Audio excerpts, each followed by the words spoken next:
Talking Shirts is presented in partnership with White Oak Cottage. For more information, visit whiteoakcottage.co.uk. Hello and welcome to episode number 110 of Talking Shirts. I'm Mike from Hull Car Shirts, and today we're going to take a tour around the 2009 home shirt. Now this one here has got quite a lot of story and quite a lot of character. You can probably tell just from looking at the front of it that it's got quite a lot for us to talk about. But this one here was actually worn by Clint Newton. Now, long story short, back in 2019, I got made redundant from a job that I'd been in for quite a while, and I made the decision to sell a Clint Newton shirt just to kind of recoup a little bit of money whilst I got myself back on my feet. And ever since that day, I'd completely regretted that decision to let go of that shirt. Now, this one here is probably tenfold better than the one that I sold, but it's taken me 5 years to be able to find and secure a Clint Newton shirt to replace the one that I had a little bit of shirt regret when it came to the fact that I'd let it go. But this one has made me absolutely over the moon. So, Rob, thank you very much for allowing me to purchase this one from you and add it into my collection. So yeah, the 2009 home shirt, very sort of unique design. This was the first time we'd seen a sort of specific player fit shirt at Hull KR. If you compare it to the replica, which was a really sort of heavy cotton material, whereas this is more polyester and much more sort of thinner and fitted in terms of how it was to fit the playing squad. We've got the raglan sleeves on either side, and then the main body of the shirt is white, but we've got so much red detailing going on. We've got sort of a thinner band going through the middle, something which we have seen quite a few different times now, but this one had it much thinner, and also the sponsor application did fall below the band. We have seen on multiple occasions where the sponsor appears within the band, but again, you know, we have seen it quite a few times since then as well, where the sponsor does drop that little bit below. On this occasion, it is Parasol that's been sort of dye sublimated in blue, and then we've got these gel grip patches, which, to be honest with you, there's just absolutely nothing left. They're not going to do anything in terms of supporting grip these days. But considering the shirt is 15 years old, that might have something to do with it. We've got TC Power Limited. Surprising, really, that these weren't dye sublimated into the collar, because at this area of time we were actually doing that. But as you can see, they have dropped down a little bit lower. We've got Cougar. They were the shirt manufacturer. That's been dye sublimated in, as has the Hull Kingston Rovers club crest. We do have some more gel grip patches going on to the side, and then some red detailing which starts up sort of on the top shoulder collarbone section, that then morphs into the under the arm, and then kind of like forks into a spike all the way down to the bottom. And a point there at the front of the shirt, and that also is symmetrical on the other side. The collar's got quite a lot going on to it here. There's quite a lot of sort of sweat damage and markings going on to the top of here, but this has got so much reinforced stitching in it. That's definitely not going to rip or cause any damage. Yeah, loads of reinforced stitching. Then we've got this red V, which I suppose is a tribute to some of the kits that we had during the early 1990s. As I mentioned, we've got the raglan sleeves. There is actually a layer of fabric which kind of adds a bit of a trim in here, which starts up the neck, all the way across the shoulder, under the armpit, and then reforms into whatever this reinforced stitching that's going on under these arms. But we will have a little look at that now as we turn it round to the sleeve here. So yeah, as I've mentioned a second ago, this detailing that comes down under here, it does kind of meet in this sort of reinforced stitching point under here. As you can see, there's quite a lot of loose threads going on here, and a bit of bobbling, and that'll just be to the sort of attention, shall we say, that it saw during match action. We've got these gel grip patches again there on the front. There is a little bit more grip stroke stickiness to those ones than there was on the front.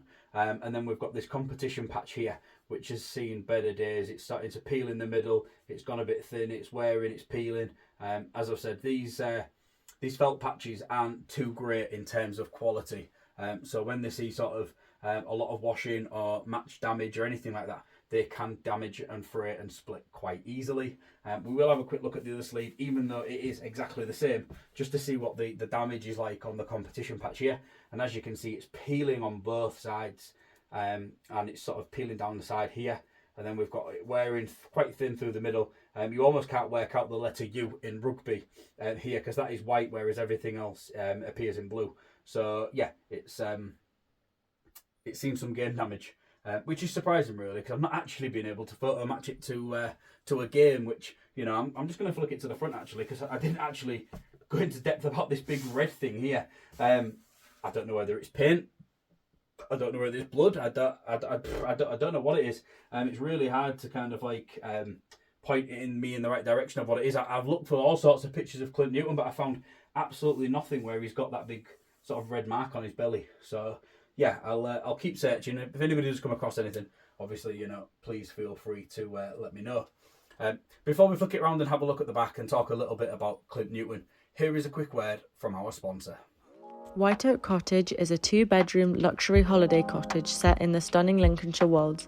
It has 2 ensuite bedrooms, a hot tub, wood burner, Wi-Fi, electric vehicle charger, and is pet friendly. It is ideally situated in the Wolds, yet only 15 miles from the coast and 25 miles from the historic city of Lincoln. For more information, visit whiteoakcottage.co.uk. Welcome back to episode number 110 of Talking Shirts. Before the break, we was taking a look around this 2009 home shirt that was worn by Clint Newton, and yeah, here we are now with the back. So the back of the shirt is almost identical to the front, except it doesn't have the red band going through the middle. It is a pure white back panel. We've got the parasol branding that has been dye sublimated in. That is obviously the front of shirt sponsor as well. So for them to take up the back sponsor there, that could be something to do with just a joint deal, or the space may have been free and we thought, well, we're getting the money for there, we might as well just put it there. I'm not quite sure. It's you know, it wasn't unrealistic to expect Hull KR to have more than one rendition of a sponsor on a shirt at the same time.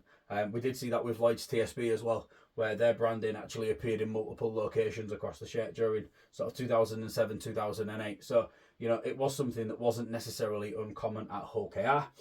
You can see here now that we've got the surname Newton and squad number 11 that dominates the back of this shirt, just like Clint dominated on the field, along with his signature again, which dominates the back of the shirt. It's a very key word for this, I suppose. Yeah, really nice big sponsor. Really nice big signature along the back of the shirt there. Yeah, Newton and number 11. This has been heat applied. There's a little bit of damage going on to this here. You can see a little bubbling, a little bit of sort of peeling. Really, really common with shirts from this era.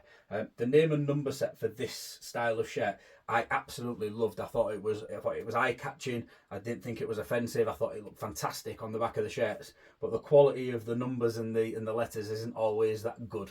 There's quite a few that have peeled, ripped, torn. I've got quite a few shirts from this era where there's actually parts of the name or the letter missing, should I say. So yeah, really sort of interesting. Clint Newton, man, what can we say about this guy?